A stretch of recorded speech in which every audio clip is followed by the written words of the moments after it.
Assalamualaikum warahmatullahi wabarakatuh. Perkenalkan, saya Fajuan Lidan Khofia dari kelas 10-2. Hari ini saya ingin membagikan sesuatu yang mungkin jarang kita perhatikan, bahkan bisa jadi kita anggap tidak penting. Tetapi ternyata makhluk kecil ini menyimpan pelajaran besar. Awalnya saya kira ia hanya seperti hiasan di dalam laut, tapi setelah saya pelajari, ternyata dia punya peran penting dalam ekosistem. Dan justru dari situ saya jadi belajar tentang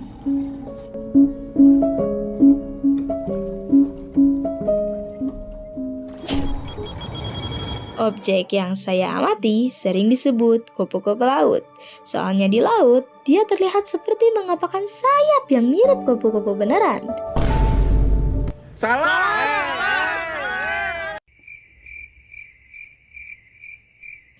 Nah, dari sekian banyak spesies yang akan saya bahas kali ini adalah salah satunya, yaitu Limacina helicina.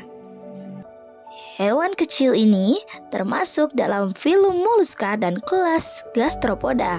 Klasifikasi ini menunjukkan bahwa meskipun tampak seperti makhluk asing kecil di dalam lautan, Limacina helicina sebenarnya masih satu keluarga besar dengan siput dan bekicot darat. Meskipun namanya terdengar seperti serangga bersayap, kenyataannya ia adalah siput laut yang hidup melayang bebas di lautan. Spesies ini banyak ditemukan di perairan dingin, seperti Samudra Arktik dan Pasifik Utara. Ia adalah hewan laut pelagik, hewan yang hidup di kolom air terbuka, jauh dari dasar laut dan pantai.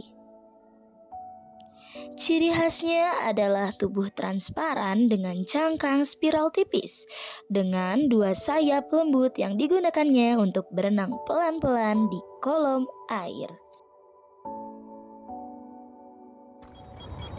Limacina helicina bisa disebut siput laut mini dengan tubuh ungu tua dan parapodia transparan yang tampak seperti sayap, padahal itu adalah kaki. Cangkangnya begitu tipis. Ukurannya mulai dari 0,4 mikrometer sampai 2 mikrometer. Kalau dikira-kira, ukurannya cuma seuprit, kayak sebutir gula.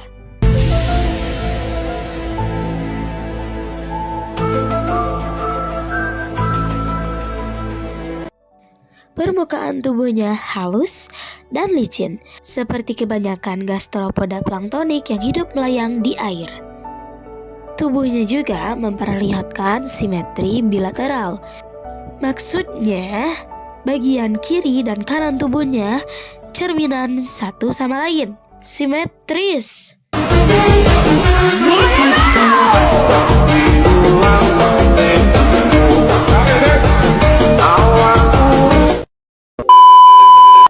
Selain cangkangnya yang cuman seuprit, larvanya juga sangat kecil, sekitar 0,15 mikrometer, sedangkan tubuh dewasa bisa mencapai hingga 8 mikrometer. Limacina helicina itu udah super mini, dan makanannya lebih mini lagi dari dia.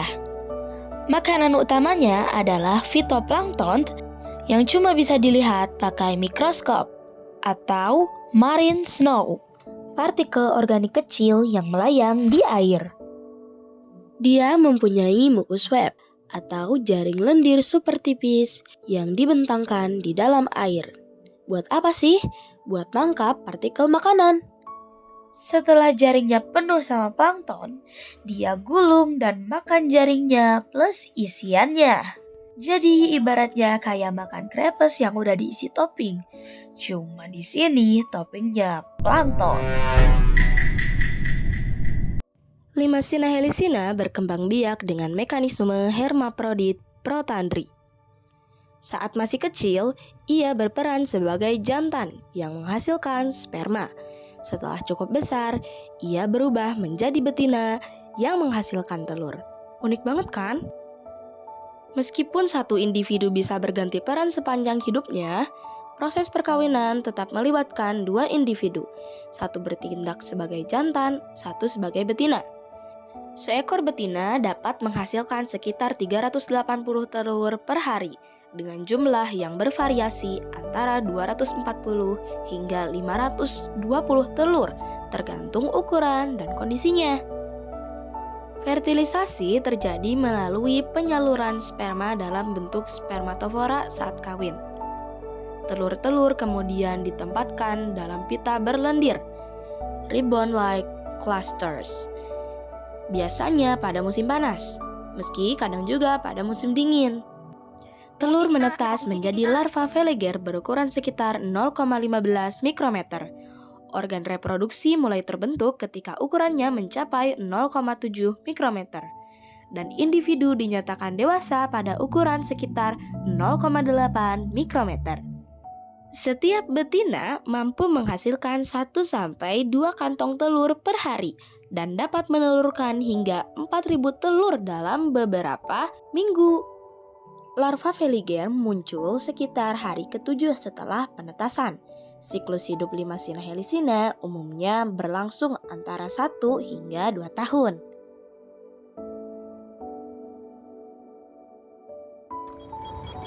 Anak Limacina helicina umumnya hidup di lapisan atas laut hingga kedalaman 50 meter, sedangkan yang dewasa bisa ditemukan mulai dari permukaan hingga sekitar 200 meter. Semua tahap kehidupannya melakukan migrasi vertikal harian. Apa itu migrasi vertikal harian? Migrasi vertikal harian atau diel vertical migration yaitu bergerak naik ke permukaan pada malam hari untuk makan, lalu turun kembali ke kedalaman pada siang hari. Di awal video sudah kesebutkan kalau mereka banyak ditemukan di Samudra Arktik dan Pasifik Utara. Yang artinya habitat utama Limacina helicina adalah perairan yang bersuhu dingin. Suhu berkisar antara -1 derajat hingga 5 derajat. Kenapa bisa begitu? Gimana jawabnya? Itu karena mereka termasuk stenothermal, yang artinya mereka hanya bisa hidup dalam kisaran suhu yang relatif sempit. Mereka nggak tahan perubahan suhu ekstrim. Keberadaan mereka bisa jadi indikator alami buat menilai dampak perubahan iklim di lautan. Jadi, mereka bukan cuma sekadar hiasan indah di kolom plankton, tapi juga sensor hidup perubahan iklim global. Selain itu, cangkangnya yang terbuat dari aragonit bentuk kalsium karbonat yang larut di kondisi asam bikin mereka rentan terhadap pengasaman laut. Ini jadi masalah besar, karena jika mereka terancam, rantai makanan laut pun bisa ikut terganggu. Mereka adalah makanan bagi berbagai hewan laut, seperti ikan sampai paus. Kalau mereka hilang, ya bisa dibilang efeknya seperti narik satu benang kecil dan semua rajutan ekosistem bisa lepas satu-satu. Ternyata yang dikira cuma hiasan di lautan aslinya nggak sesederhana itu. Habitat mereka yang ekstrim punya peran yang krusial. Bahkan makhluk sekecil ini yang nggak kelihatan dan nggak pernah protes punya peran penting dalam kestabilan ekosistem. Itu tadi laporan hasil observasiku. Aku minta maaf kalau ada sumber yang lupa dicantumkan atau data yang kurang kredibel. Terima kasih telah menonton sampai akhir video. Assalamualaikum warahmatullahi wabarakatuh.